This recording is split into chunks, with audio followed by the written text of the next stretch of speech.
Now, I am told, according to my tweets, I was just checking Twitter, it says here that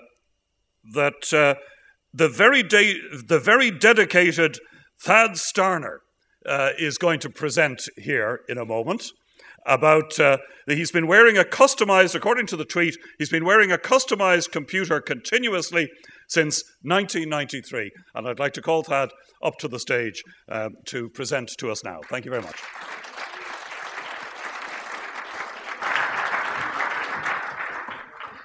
So I'm told I have 25 minutes, so I'll try to keep it to that, especially since I have a clock on my screen. So hopefully I can be pretty good about that. Wearable computing is basically about computers that are worn like clothing, that allow you to do computation and communication while you're having everyday interactions.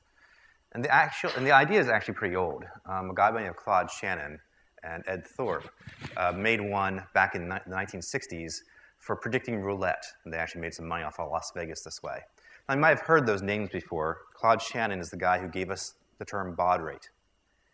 Or bits per second. He's the father of information theory. Ed Thorpe, you may have also heard of if you are a gambler. He's the one who wrote the book, How to Beat the Dealer. In other words, he was a probability professor at MIT and showed how you can count cards. He also did this little thing called a hedge fund, which I guess may not make him so popular right now. But so these ideas actually were around before I was born. What my claim to fame is I'm the first person to use a wearable as an intelligent assistant in my everyday life. And I've been doing so since 1993. Now, along the way, I've convinced a lot of people at MIT and Georgia Tech and at ETH in Switzerland, Bremen, and a few other places to actually live this lifestyle with me. And wearable computers is more about a lifestyle than anything else.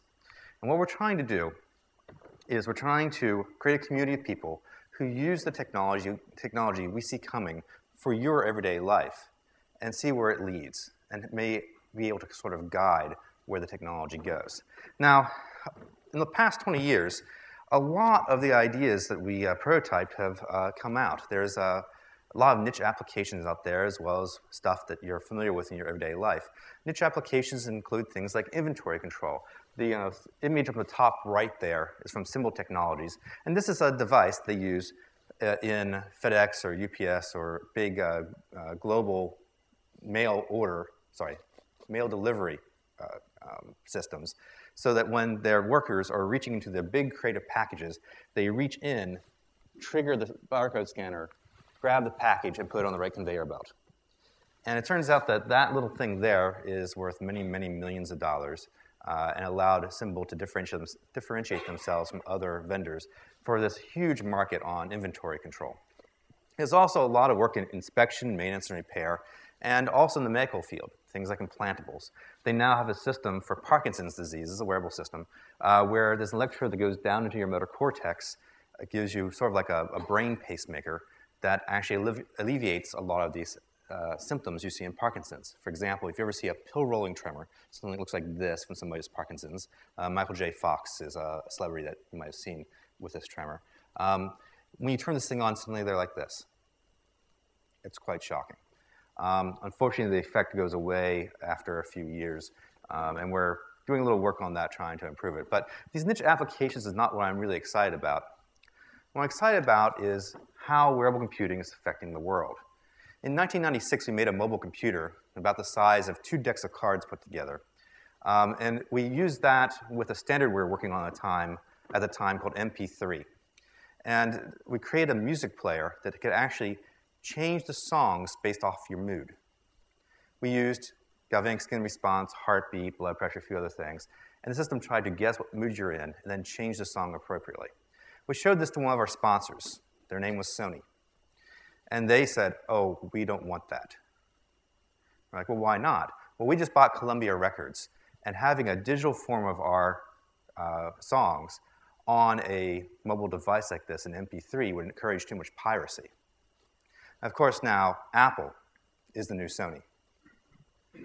Interestingly enough, Apple was a sponsor at the time, but I don't think they got the idea from us. I've never asked, but one of the other things that came out of the wearable computing community is there was a big push for a body wireless standard. Now, this push came from FedEx. I gave a demonstration to FedEx, I think, in 1995, FedEx being the big American mail delivery service. And they looked at my equipment, which was pretty similar to what you're seeing right now, actually. It's an older system. And they thought that this guy, Thad Starner, was completely nuts. And then they came back the next month and said, we want to equip every carrier in our fleet, every person who drives a truck in our fleet with a wearable computer. And we're going to spend $100 million next year to do it. I'm sitting here with my jaw on the floor going, you're nuts. You're, kind of flipped the other way now. Why would you want to do that? Well, because we want our mail delivery people, our carriers, not to be package movers.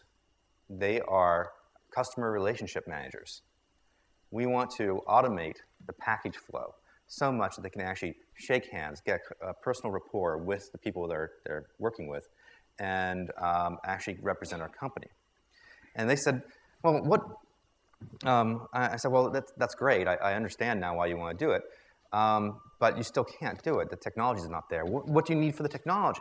I mean, you're doing it. It's like, well, what you really want to do is get rid of these wires. And for that, you really need something called BodyNet, or this personal area network we're working on. But it's really got to be an industry standard. And so FedEx, in particular, a guy by the name of Dick Braley, set out to make something called 802.15, which you guys now know as Bluetooth.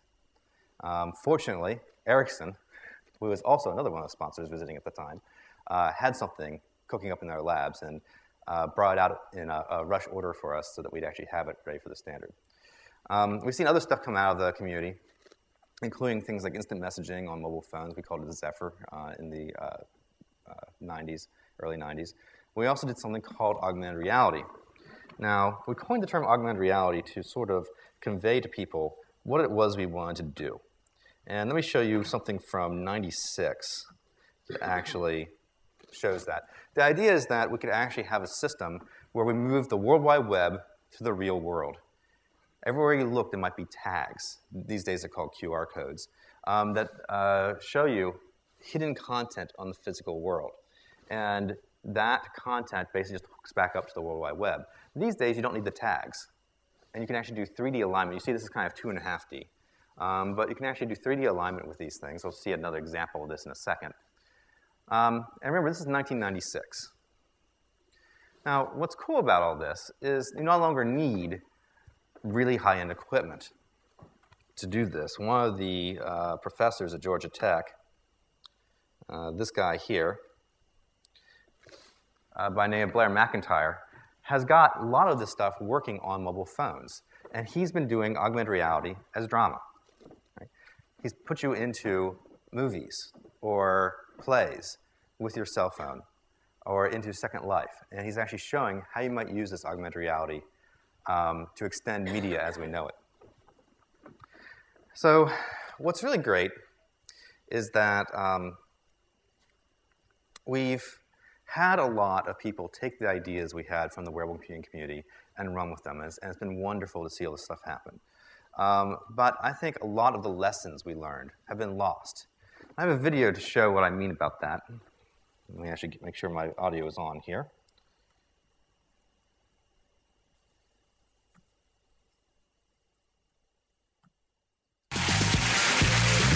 BlackBerry from RIM Systems. Text, web, email, power in the palm of your hand for the professional on the go. And introducing the Blackberry Helmet, reinforced polymer to protect the skull of the mobile professional on the go, with an antenna for better BlackBerry reception so you can spend more time on your BlackBerry. And a camera that broadcasts a picture of what's in front of you to your BlackBerry so you can always be looking at your BlackBerry. The Blackberry Helmet with optional safety flag.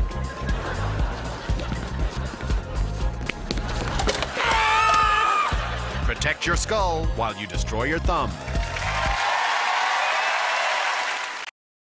What I love about that is I didn't have to make it. Some comedians at the CBC did, the Rick Mercer report. But it kind of shows that people, the community is now becoming aware that these devices are replacing our lives. With a BlackBerry, you can see people walking down the street completely absorbed in the keyboard and screen that they have. And they're forgetting to live, right?